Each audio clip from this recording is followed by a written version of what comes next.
जय सीताराम।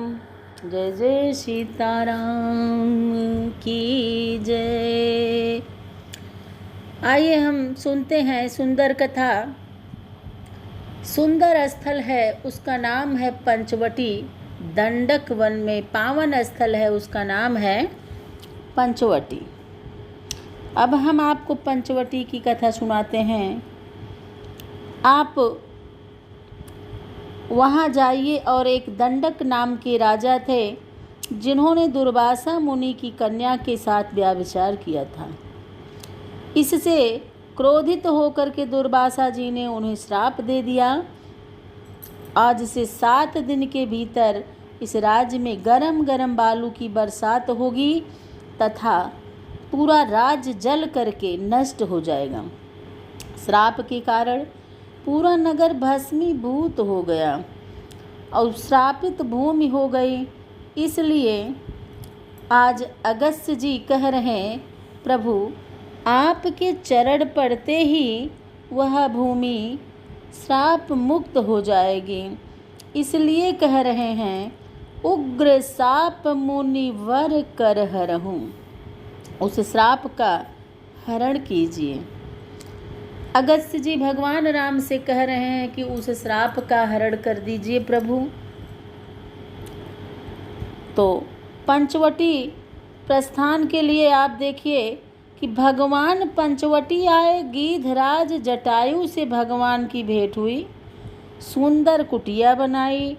वहीं पर भगवान राम जी अनुज जानकी समेत निवास करने लगे। तो बोलिए जय सीताराम की जय।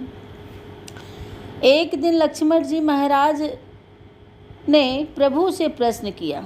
भगवान परम शांत विराजमान थे। लक्ष्मण जी बोले, मैं आपसे जानना चाहता हूँ, ब्रह्मा जीव जगत माया क्या है? मुझे इनका उपदेश दीजिए। लक्ष्मण जी जो है भगवान से पूछना चाह रहे हैं कि ब्रह्मा जीव जगत माया क्या है, मुझे इसका उपदेश दीजिए। ब्रह्म जीव में क्या भेद है? माया क्या है? संसार क्या है? कृपा करके मुझे सारे प्रश्नों का उत्तर दीजिए। भगवान ने कहा कि लक्ष्मण ध्यानपूर्वक सुनना, थोड़े में ही विस्तार करूँगा क्योंकि शूर्पणखा देवी का आगमन होने वाला है।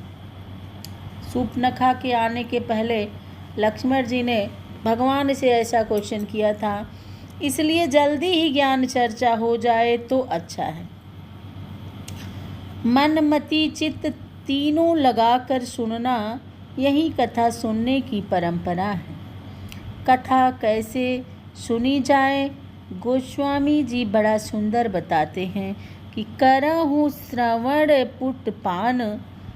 उसे सुनना तो बहुत अच्छा है, परंतु श्रेष्ठ क्या है? उस कथा का पान किया जाए। कान पुष्टों को दोनों में भर भर के उस कथा का पान किया जाए, क्योंकि सुनने से कुछ संदेह हो सकता है।